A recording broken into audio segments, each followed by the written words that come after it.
Well done. I can't believe I'm actually getting married today, I said, my voice tinged with a mix of excitement and disbelief. My eyes met Hannah's through the reflection of the ornate mirror that adorned the bridal suite. Hannah, my maid of honor, chuckled and adjusted the veil that was set to crown my loosely curled hair. Well, you better believe it, Harper. You're about to walk down the aisle in 2 hours. The enormity of it washed over me. I had been so engrossed in planning, choosing flowers, tasting cakes, and going over seating arrangements that I hadn't fully absorbed the emotional weight of the day. Today was the day I'd become Roger's wife. My God, Hannah, do you remember that awful date I went on right before I met Roger? The guy who couldn't stop talking about his pet ferrets? Hannah laughed. Oh, I remember. Ferret Fred, we called him, dodged a bullet there. No kidding, I agreed, and then came Roger, like a knight in shining armor. Who knew online dating actually worked? But it wasn't just Roger Harper. His family, they're incredible. Martha baked you gluten, free cookies, and George offered to fix your car that one time. The memory brought a smile to my lips. I never expected to be so lucky.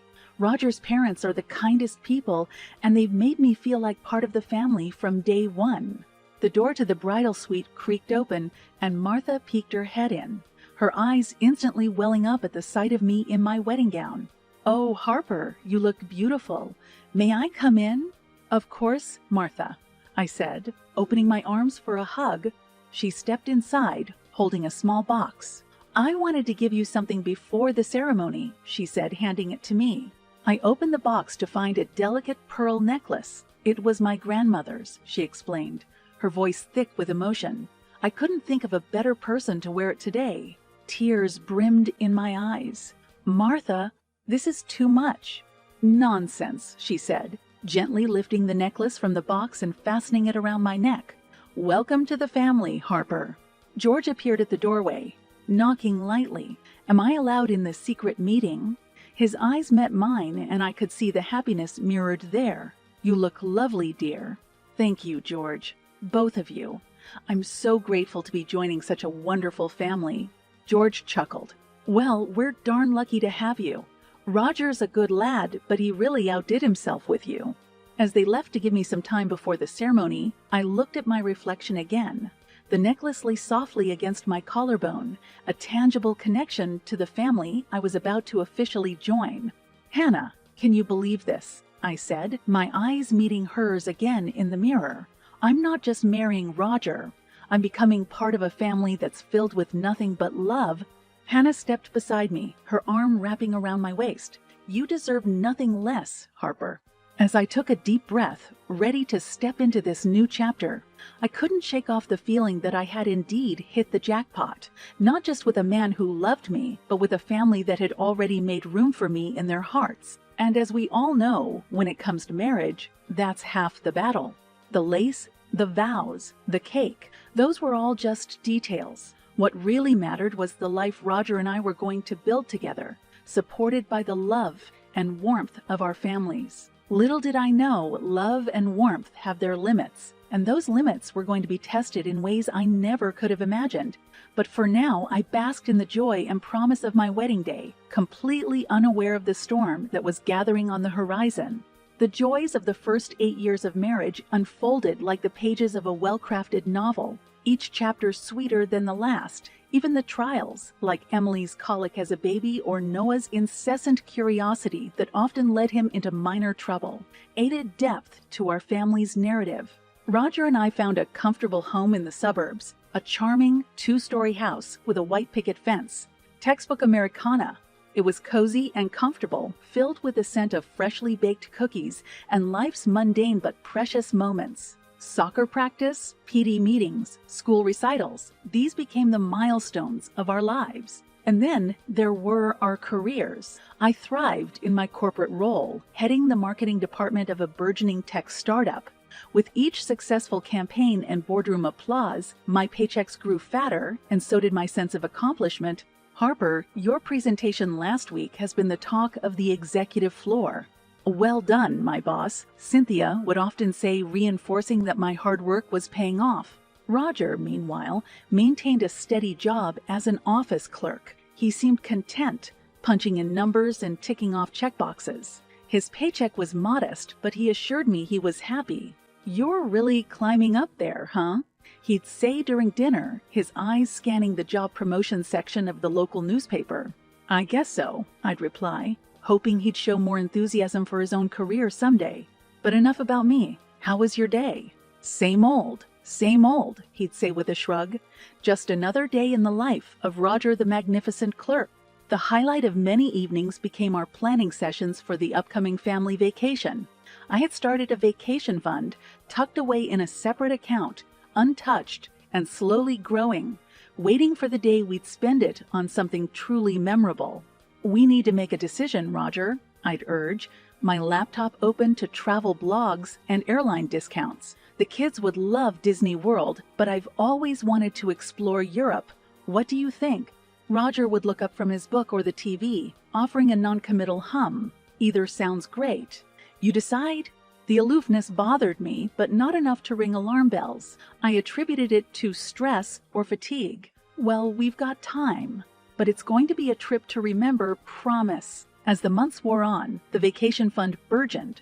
I felt a sense of pride each time I saw the numbers go up. It wasn't just money. It was a manifestation of our dreams, a ticket to family memories yet to be made. "Look at this, Roger," I'd say, showing him the account statement. "We're almost there. Just a few more months of saving." "That's great, babe," he'd say, his eyes briefly meeting mine before drifting back to the TV. "You're really good at this saving thing." Little did I know, the fund that symbolized family dreams would soon become the catalyst for a nightmare I never saw coming. A nightmare that would start on an ordinary winter night, turning my secure world utterly upside down. But for now, I lived in blissful ignorance in a life that was going precisely as it should be. The change began on a biting winter evening when the air held an extra edge of cold, a forewarning that went unnoticed. The kids had fallen asleep easily that night, a rare blessing that I relished. I thought it would be a good night, a peaceful cap to another day of our idyllic life. Roger walked in later than usual, reeking of alcohol.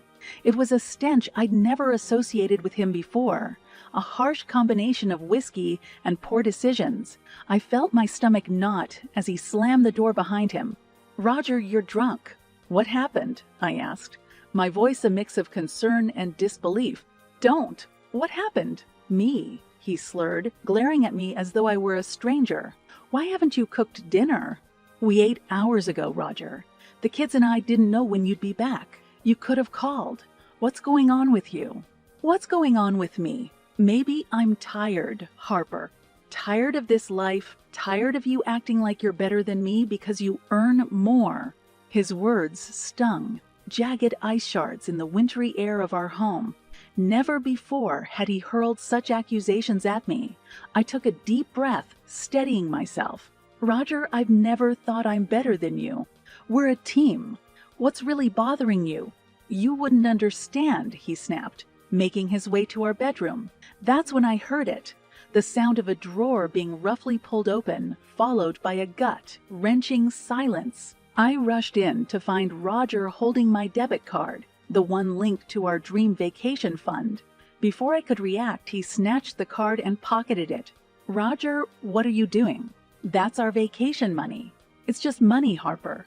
Money you're so good at making, remember? You can always make more for another stupid trip."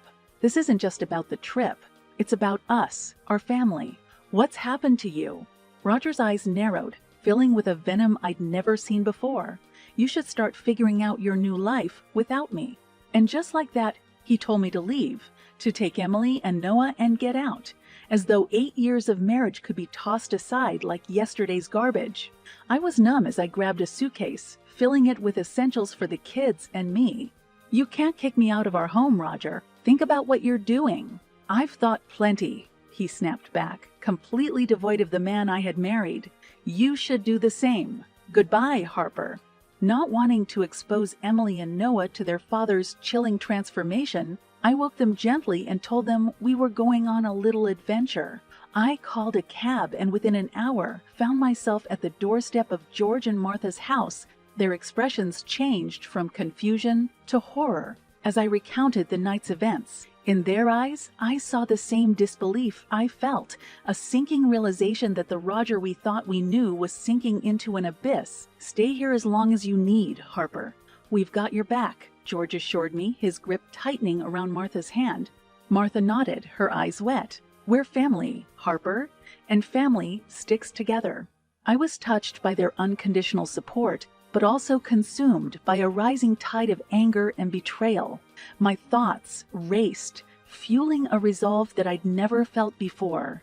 Roger had unleashed a winter's chill in the heart of our home, but he had no idea of the storm that was coming his way. I was no longer the Harper who would bow down or run away. I was the Harper who would fight back, with a plan so cold it would make this winter feel like a summer's day.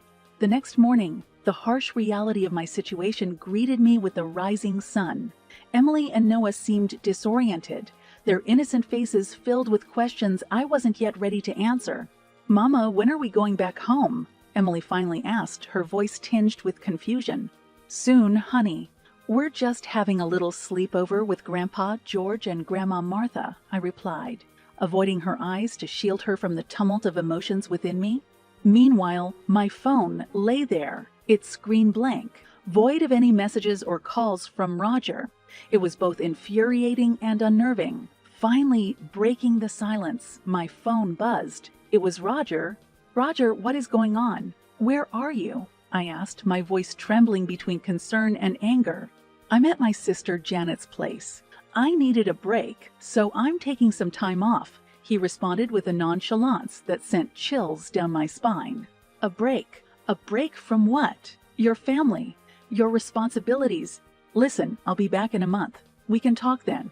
"A month? Roger, you can't just abandon your family for a month and expect everything to go back to normal." "I guess we'll see in a month then," he replied, ending the call abruptly. I stared at the phone, my hands shaking. How could the man I had vowed to spend my life with turn into a stranger overnight? And how could that stranger be so cavalier about tearing our family apart? While Emily and Noah busied themselves with toys, I found George and Martha in the kitchen. George was preparing breakfast while Martha sat at the table, her eyes heavy with worry but full of resolve.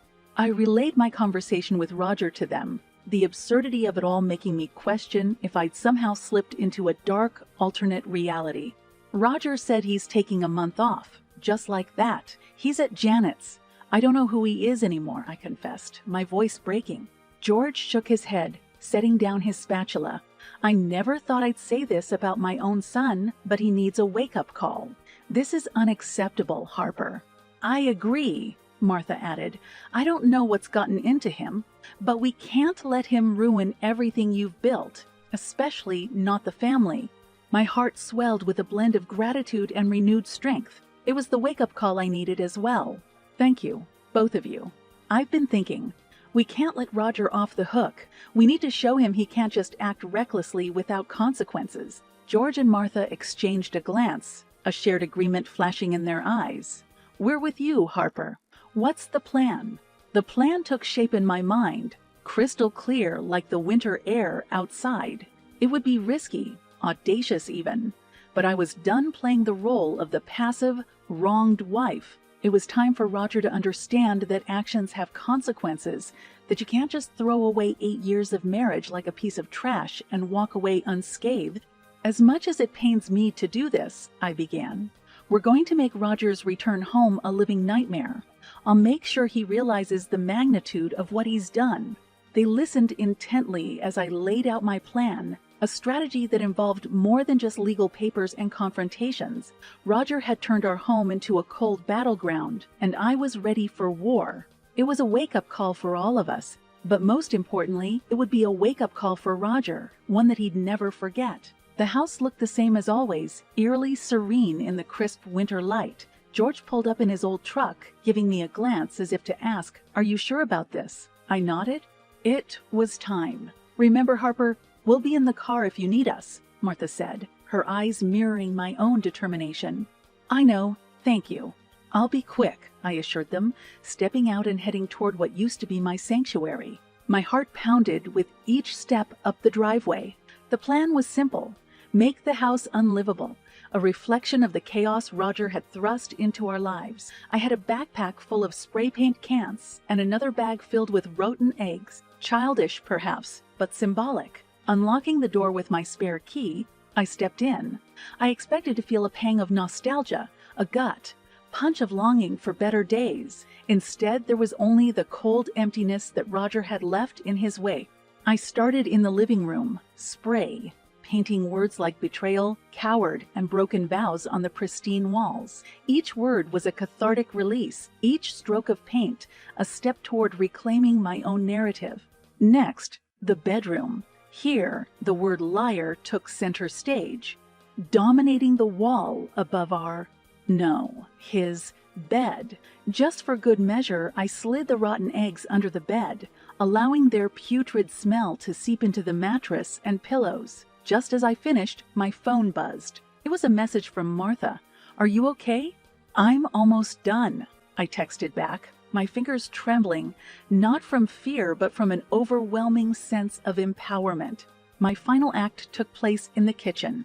Family is forever. I painted ironically over the kitchen island where we'd spent countless mornings and evenings as a family, ignoring the sting in my eyes. Satisfied, I stepped back to admire my work. The house now looked like the battleground that it was, its walls scarred with words that told the tale of a marriage gone horribly wrong.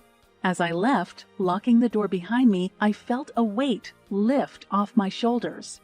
As I got back into the car, George looked at me, his eyes searching mine for some sign of regret or doubt. "Did you do what you needed to do?" he asked. "I did," I replied, my voice firm. As we drove off, my phone buzzed again. It was a call from Roger. My heart raced as I picked up.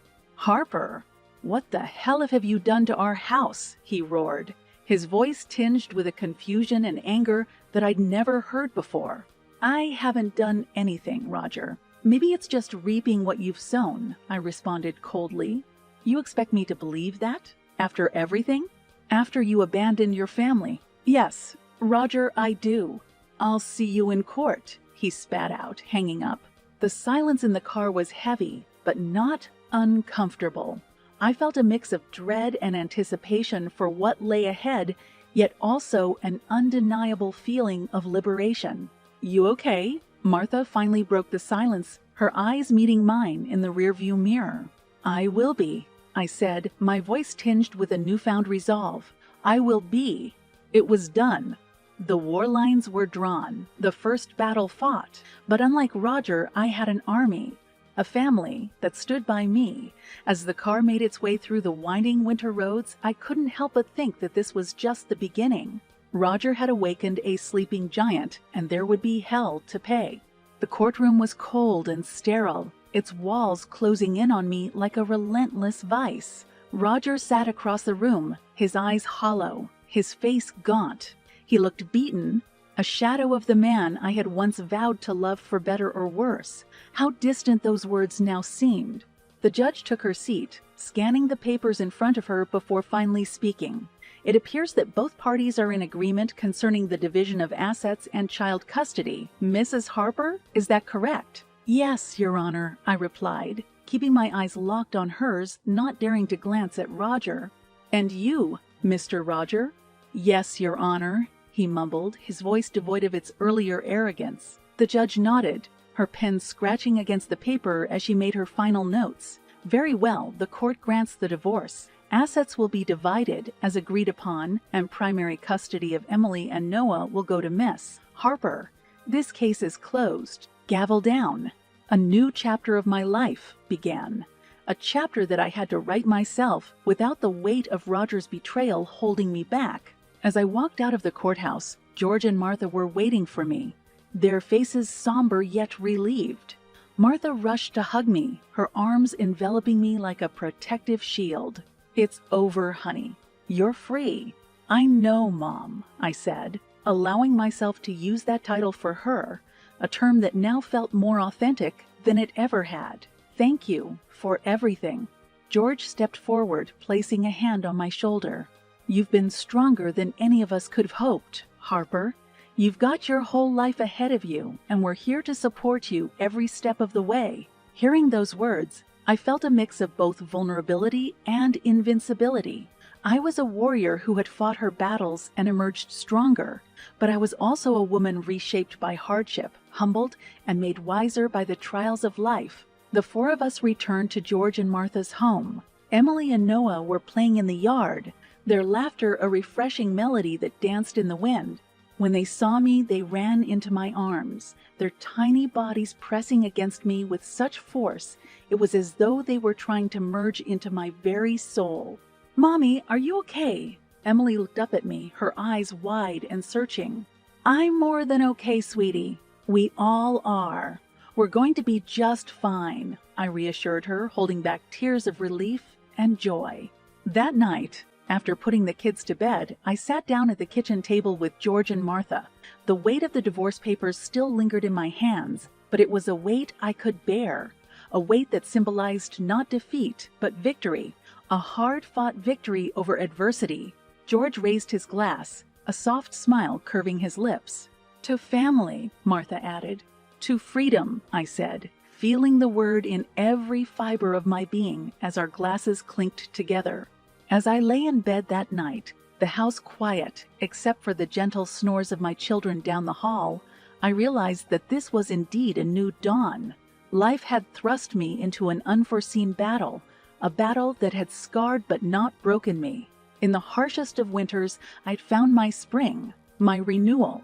And so, under the cloak of that tranquil night, I made a vow to myself, a vow not dependent on anyone else. I vowed to embrace this new dawn, to live fiercely and love deeply, to write my own story in bold, indelible ink.